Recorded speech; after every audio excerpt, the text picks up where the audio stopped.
Today we're going to look at fraud. The adjuster must always be on the alert for fraudulent actions on the part of the insured.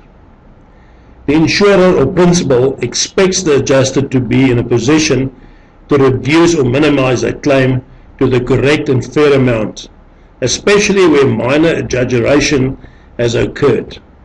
Nevertheless, it is blatant fraud claims that creates the greatest challenge, specifically to adjusters. Therefore, the adjuster's plan should take in consideration the following warning signs.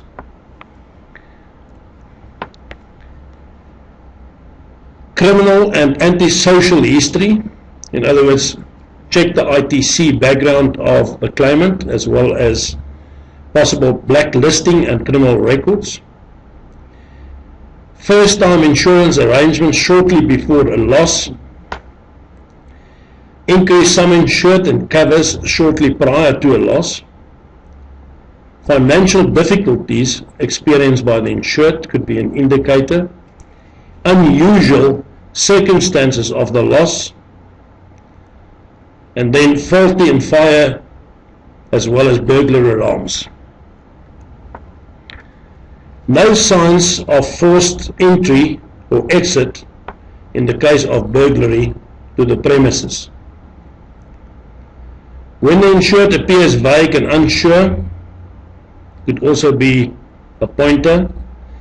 Insured displaying no emotions, which is normally the case with a genuine claimant. Things left out from the insured statement which will arouse suspicion. And lastly, the whereabouts of the insured during the time of the incident. One must remember that the onus of proof always rests on the insured to firstly prove the circumstances as well as ownership. It is one of the most important elements of the investigation that the claimant must at all times be able to prove that he actually owned the item claimed for. Remember the principle of insurable interest.